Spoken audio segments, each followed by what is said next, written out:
लेकिन इस हम्म। पूरे घटनाक्रम के अंदर जो आपने भी अभी जिक्र किया, एक बहुत बड़ा जो पॉइंट है क्रूड यानी कच्चा तेल, क्योंकि पूरा मिडिल ईस्ट ही उस पर टिका हुआ। तनेजा साहब हैं हमारे साथ।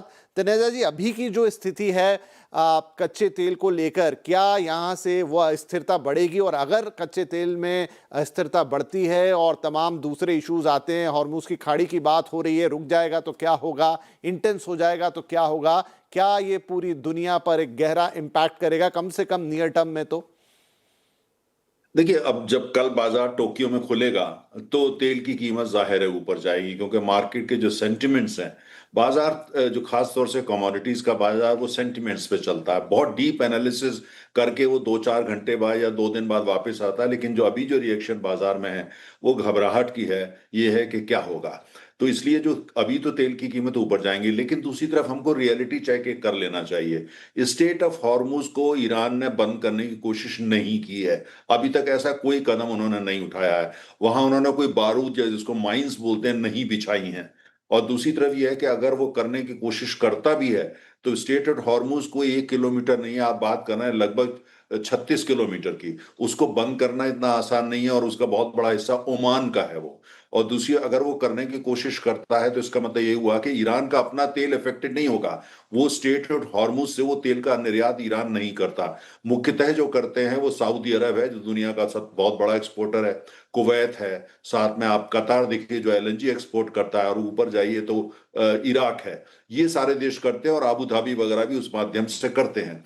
तो अगर वो बंद होती है, अभी आज की स्थिति जब हम ये शो कर रहे हैं तो ये है कि जितने टैंकर हैं उनको ईरान के जो रिवोल्यूशनरी गार्ड है उन्होंने रेडियो मैसेज भेजा है कि अगर आप जो है वो जो चोक पॉइंट है वहां से निकलने की कोशिश करोगे तो खतरा है। लिहाजा तमाम टैंकर जो उत्तर में थे वो उत्तर में रुक गए हैं, और जो दक्षिण में जिनको एंटर होना था, जो खाली टैंकर थे तेल लेने जा रहे थे, वो उधर रुक गए हैं। तो अभी आज की स्थिति ये, बाजार बिल्कुल इसको बिल्कुल पसंद नहीं करता। दूसरी तरफ जो तेल बाजार में डीप एनालिसिस है वो ये है कि भाई ईरान के ऊपर हमला हुआ, अमेरिका और इजराइल, खासतौर से अमेरिका ने ये जियोपॉलिटिकल मैथ किया है। जियोपॉलिटिकल मैथ ये है कि युद्ध जो है अगर ये 7-8 दिन के अंदर वो इसको निपटा देंगे, 7-8 दिन के अंदर ईरान की जो इंफ्रास्ट्रक्चर है, एनर्जी इंफ्रास्ट्रक्चर, पानी का इंफ्रास्ट्रक्चर, पावर इलेक्ट्रिसिटी का इंफ्रास्ट्रक्चर, और ओवरऑल जब ब्रिजेस वगैरह उसका इंफ्रास्ट्रक्चर को वो 8 दिन के अंदर तबाह कर देंगे। उसके बाद वहां ऐसी जिसको बोलना चाहिए इम्प्लोजन हो जाएगा, और धीरे धीरे वहां सत्ता परिवर्तन होगा। उसमें 6 महीने लगे, उसमें 8 महीने लगे, उनका मानना है वो उसके लिए तैयार है। लेकिन उसके बाद वापस जो है वहां पे एक जिस तरह की सरकार रही है कट्टरवादी, वो नहीं आ पाएगी। ये गुणा भाग है। और इनका, अमेरिका का ये कैलकुलेशन है कि उसके लिए तेल की कीमत अगर $90 भी चली जाती है, $95 भी हो जाती है, घबराने की बात नहीं है कि वो बड़ी तेजी से उसी रफ्तार से वो वापस आएगी जब उनका मकसद। दूसरा, हमने क्या देखा है, ईरान ने रिटेलिएट किया, लेकिन ईरान के रिटेलिएशन में दम नहीं है। इसराइल के ऊपर कोई बड़ा हमला वो कर नहीं पाया है, और अमेरिकन जो ठिकाने हैं उन पे, जो फौजी ठिकाने हैं उन पे बड़ा हमला अभी तक नहीं किया है। हालांकि वो कर सकते हैं। कहाँ हमला वो कर रहे हैं? यूनाइटेड अरब एमिरेट्स पे कर रहे हैं, ओमान पे कर रहे हैं, बहरीन पे कर रहे हैं, जो सॉफ्ट स्पॉट्स हैं। उनकी कोशिश ये है कि ये देश भी उसमें कूद पड़े, यानी यूएई जो है वो भी कूद पड़े। और कुल मिलाकर अगर ऐसा होता है कि भाई इन लोगों को भी आना पड़ता है तो थोड़ा विस्तार हो जाए, उनको लगता है इससे दुनिया में हड़कंप हो जाएगा और उनको फायदा होगा।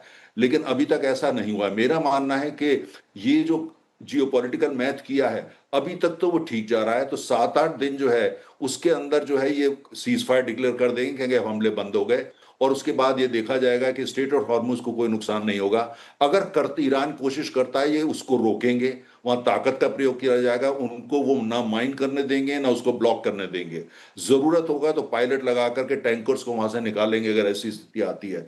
इसलिए बहुत ज्यादा डीप अगर एनालिसिस करते हैं, घबराने की जरूरत नहीं। लेकिन फिलहाल तेल की कीमतें अगर 80 हो जाए, 85 हो जाए, 90 भी टच हो जाए तो घबराने की जरूरत नहीं है, क्योंकि वहां वो टिकेंगे नहीं। और दूसरी बात यह है कि ईरान कोई बहुत बड़ा हमला कर देगा, तबाही मचा देगा, मुझे लगता नहीं आज की तारीख में। हो सकता है मैं गलत हूं, जनरल साहब यहाँ शायद मुझे दिख नहीं रहे, लेकिन हो सकता है मैं, लेकिन मेरा एनालिसिस यह है कि मुझे नहीं लगता कि ईरान की इतनी क्षमता है। अगर क्षमता होती तो उन्होंने उसका जवाब दे दिया होता, या क्षमता होने के जी बावजूद जी। शायद वो ऐसा हमला नहीं करने जाएगा जिसमें सऊदी अरब, यूनाइटेड, सब सारे इस्लामिक कंट्री भी साथ हो जाएं और एक साथ उसके ऊपर हमला बोल दे। एक बात ये मैं और पॉइंट आउट कर दूं भारतीय हमारे जो दर्शक हैं उनके लिए, कि जी पाकिस्तान और सऊदी अरब की डिफेंस डील हो चुकी है। अगर एक देश पे हमला होता है तो दूसरे देश पे हमला माना जाएगा, ऐसा उनकी सहमति है, एग्रीमेंट हुआ है।